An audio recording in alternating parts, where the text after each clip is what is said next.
ଗଞ୍ଜାମ ଜିଲ୍ଲା ଭଞ୍ଜନଗର ଉତ୍ତର ଘୁମୁସର ବନଖଣ୍ଡର ମୋଜାଗଡ଼ ବନାଞ୍ଚଳ ଅନ୍ତର୍ଗତ ବିରିକୋଟ ନିକଟସ୍ଥ ବଣିଆପାଲି ନିକଟ ଜଙ୍ଗଲରେ ଗତ 1 ତାରିଖ ଦିନ ଏକ ଦନ୍ତାହାତୀର ମୃତ୍ୟୁ ହୋଇଥିଲା।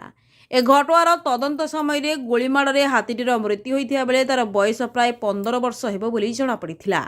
ଏ ଘଟଣାର ପର୍ଦ୍ଦାଫାଶ କରିଛି ବନ ବିଭାଗ। ଏଥିରେ ସମ୍ପୃକ୍ତ ଜଣେ ଶିକାରୀକୁ ଗିରଫ କରାଯାଇଛି ଏବଂ ତାଠାରୁ 2ଟି ଦେଶୀ ବନ୍ଧୁକ, ଗୋଟିଏ ଅଚଳ ବନ୍ଧୁକ, କିଛି ଗୁଳି ଏବଂ ଅନ୍ୟାନ୍ୟ ଶିକାରୀ ସମ୍ବନ୍ଧୀୟ ସାମଗ୍ରୀ ଜବତ ହୋଇଛି। ବଣିଆପାଲି ଗ୍ରାମର ଉମାକାନ୍ତ ପ୍ରଧାନ ଓରଫ ନଣ୍ଡା ସ୍ଥାନୀୟ ଅଞ୍ଚଳରେ ବିଭିନ୍ନ ସମୟରେ ଛୋଟମୋଟ ଶିକାର କରୁଥିବା ଜାଣିବା ପରେ ତା ଉପରେ ବନ ବିଭାଗ ସନ୍ଦେହ ହୋଇଥିଲା। ତାକୁ ଅଟକ ରଖି ପଚରାଉଚରା କରିବାରୁ ନଣ୍ଡା ନିଜ ଦୋଷ ସ୍ୱୀକାର କରିଥିଲା। ଉକ୍ତ ଦିନ ବାଇବାଲି ଅଞ୍ଚଳରେ ହାତୀ ଚଳପ୍ରଚଳ ହେଉଥିବା ବେଳେ 2ଟି ହାତୀ ଆସି ତା ଜମିରେ ଫସଲ ନଷ୍ଟ କରିଥିବା ବେଳେ ହାତୀ ଘଉଡ଼ାଇବା ପାଇଁ ନଣ୍ଡା ସେଠାକୁ ଯାଇଥିଲା। ପ୍ରଥମେ ବାଣ ଫୁଟାଇବାରୁ ହାତୀଟି ନଣ୍ଡା ଆଡ଼କୁ ମାଡ଼ି ଆସିଥିବା ବେଳେ ସେ ଗୁଳିମାଡ଼ କରିଥିଲା। ଗୋଟିଏ ଗୁଳି ହାତୀର ଆଗ ଗୋଡ଼ରେ ବାଜିବାରୁ ଗୁରୁତର ଅବସ୍ଥାରେ ତାର ମୃତ୍ୟୁ ହୋଇଥିଲା।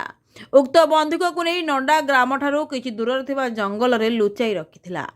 ବନ ବିଭାଗ ଉକ୍ତ ବନ୍ଧୁକ ସହ ଅନ୍ୟ 2ଟି ବନ୍ଧୁକ ଓ ଅନ୍ୟାନ୍ୟ ସାମଗ୍ରୀ ସେଠାରୁ ଜବତ କରିଥିବା ଡିଏଫ୍ଓ ହେମନ୍ତ ଶେଖର ମହାନ୍ତି ଏକ ସାମ୍ବାଦିକ ସମ୍ମିଳନୀରେ ସୂଚନା ଦେଇଛନ୍ତି। ଭଞ୍ଜନଗରରୁ ଜେ.କେ. ପଟ୍ଟନାୟକଙ୍କ ରିପୋର୍ଟ, ବିକଳ୍ପ ସମାଚାର।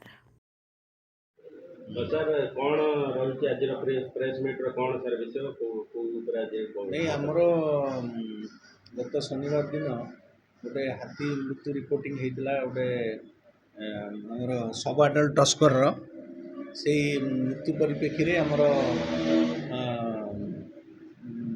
गोटे खबर मिलला जे से हाथीटी को आमर बणियापाली गाँव गोटे ताना हूँ उमाकांत प्रधान उर्फ नंडा माने तादेह सन्देह संपृक्ति थिला खबर पाइलु। तेणु से परिप्रेक्षी में जो उठेकी आणलु उठेकी आणला इंटरोगेशन कलापर जना पड़ा जे से ही माने हाथीटी को मारी से कन्फेस कला मु हाथीटी मारी एवं से बंदूक को माने जंगल भितर लुचई थिला सेटा।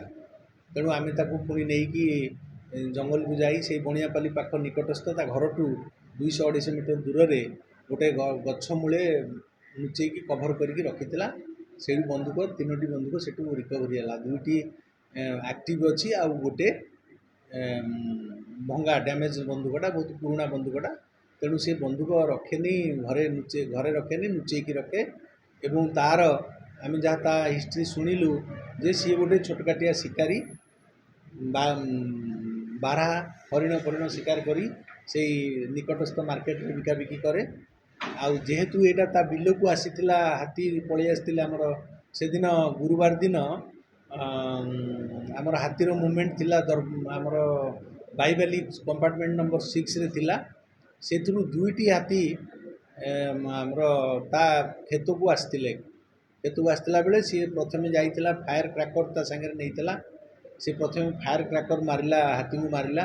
फायर क्रैकर मारला परे हाथी ताकू मक चार्ज कर गोड़ी आसला बेलू से जो बंदूकटा भी नहीं से बंदूक मारिला। जेहेतु ता खेत नष्ट कर रिटेलिएटरी किलिंग